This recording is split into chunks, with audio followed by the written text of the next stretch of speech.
이 사건은 범인을 3번 잡았는데 지금도 범인이 없습니다. 17년 동안 팔상이 죽었는데 결론은 3번 바뀌었고 마지막엔 아무도 확신을 못해요. 보통 미제는 못 잡아서 미제잖아. 근데 이건 반대야. 잡았는데 왜 매번 무너졌을까? 증거가 약했을까? 수사가 틀렸을까? 아니면 범인이 한 명이 아니었을까? 그리고 더 이상한 건 어느 날 갑자기 멈췄다는 것.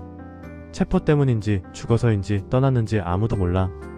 오늘은 괴물 얘기라기보다 기록이 어떻게 틀어지는지 그 과정을 따라가 볼게. 처음 사건은 연쇄로 보지 않았고 그래서 초반에 중요한 연결고리를 놓쳤다. 1968년 피렌체 외곽. 한 커플이 차 안에서 죽은 채 발견돼. 처음엔 딱 그거였어. 질투, 원한 관계 문제. 그런 쪽으로 사람들이 머리를 써. 그럴 만도 한 게 그때는 피렌체의 괴물이란 이름 자체가 없었거든. 근데 말이야. 여기서 질문 하나. 패턴이 있게 연쇄로 살인이 시작되면 첫 사건은 항상 이렇게 묻히거든. 그럼 범인은 뭘 얻냐? 시간을 얻지. 한 번 더 할 시간을. 그리고 6년 뒤 그 시간이 끝나. 연쇄라는 확신은 시체가 아니라 총기 흔적에서 시작된다. 1974년. 또 커플. 또 외곽. 또 차 안. 사람들이 처음엔 또 우연이라 생각해. 근데 현장 감식관이 말을 꺼내. 이거 예전에 봤던 자국인데? 총기 자국이 비슷하다는 거야. 같은 총일 수도 있다는 말이 나오고. 자, 여기서 질문. 연쇄살인은 보통 미친 사람이나 사이코패스가 한 짓처럼 보이게 만들지? 근데 이건 달라. 이건 도구가 남긴 흔적이 먼저 입을 열어. 경찰은 몰랐던 사실을 총이 알려준 꼴이지. 그 순간부터 도시가 뒤집혀. 이제 사람들 머릿속엔 한 문장이 박혀. 그럼 한 명이 저지른 연쇄살인이구나. 피해자 선택이 우연이 아니라 규칙처럼 보이기 시작하면서 공포가 커진다. 다음 사건들에서 반복이 보여. 밤, 외곽, 연인, 자. 이 조합이 왜 무섭냐면 피해자를 고른다는 느낌이 들어서야. 무작위면 운 나쁘면 끝이야. 근데 선택이면 다음이 예측되거든. 피렌체 사람들은 그때부터 밤에 차를 덜 타고 외곽을 피하고 연인들이 만나는 방식이 바뀌어. 여기서도 질문. 범인은 왜 연인을 고를까? 사랑이 꼴보기 싫어서? 아니면 연인은 침묵하기 쉬운 타깃이라서? 답을 아직도 알 수가 없어. 사건은 그때부터 살인이 아니라 도시의 습관을 바꾸는 힘이 돼. 이 사건은 단순 총격이 아니라 현장 훼손 의혹이 계속 따라붙는다. 그래서 공포가 상상으로 번진다. 여기서부터는 사건 자료마다 표현이 갈려. 그래서 내가 확실히 말할게. 일부 자료에서 시신 훼손 또는 특정 부위 절제 같은 얘기가 나온다. 확실하지 않음 자료 출처에 따라 과장 오보 가능성 있음. 근데 중요한 건 그 소문이 팩트 100%가 아니야. 그 소문 자체가 사건을 괴물로 키웠다는 거야. 사람들은 살인을 이해하려고 해. 이해가 안 되면 더 큰 의미를 덧칠해. 그리고 그 덧칠이에서 수사가 흔들려. 왜냐면 수사는 증거로 가야 하는데 도시는 공포로 간단 말이야. 그 소문들 자체가 범인을 피렌체의 괴물로 키운 걸 수도 있어.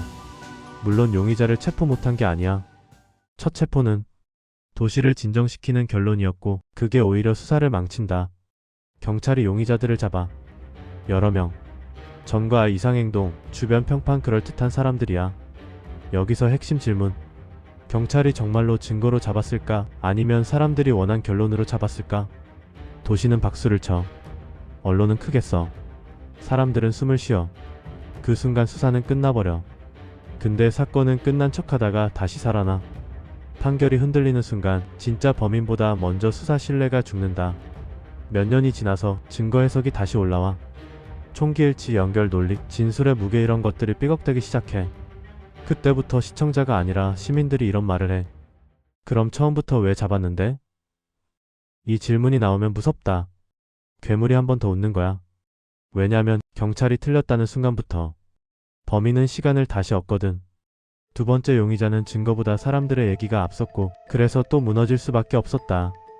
이번엔 다른 사람이 지목돼. 집에서 이상한 물건이 나왔다. 이때 언론이 달려들어. 여기서 질문. 너도 알지? 사건에서 의심스러운 물건은 늘 나오거든. 근데 중요한 건 이거야. 그 물건이 연쇄를 설명하느냐. 설명 못하면 그건 잡음이야. 도시는 또 끝났다고 믿어.